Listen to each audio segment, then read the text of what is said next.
আজকে তাদের মনে হয়েছে, আমাদের মনে হয়েছে যে আমাদের উচিত আসলে একটা প্ল্যাটফর্মে কাজ করে, একসাথে কাজ করা।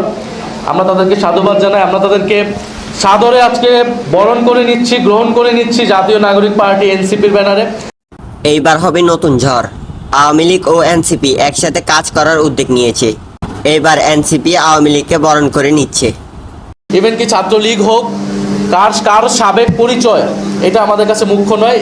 আজকে থেকে যখন কেউ এনসিপিতে আসবে, সে এনসিপির সংগঠক, এনসিপির নেতাকর্মী হিসেবে কাজ করবে। আওয়ামী লীগকে আনার নতুন সূচনা। নাহিদ ইসলামের বক্তব্যে সব পরিষ্কার।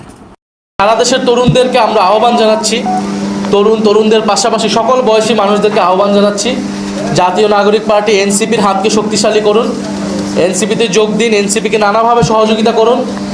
এনসিপি এখনও সংস্কারের পক্ষে দৃঢ় ভূমিকা রেখে যাচ্ছে। এনসিপিকে আরো শক্তিশালী করতে তরুণদের পাশে যাচ্ছে নাহিদ ইসলাম।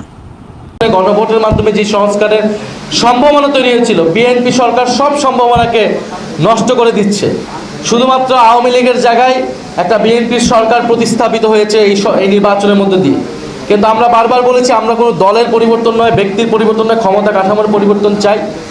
বিএনপি তাদের পায়ে নিজেই কুড়াল মারছে। তাদের ভুলের জন্য আবারও ফিরছে আওয়ামী লীগ সরকার।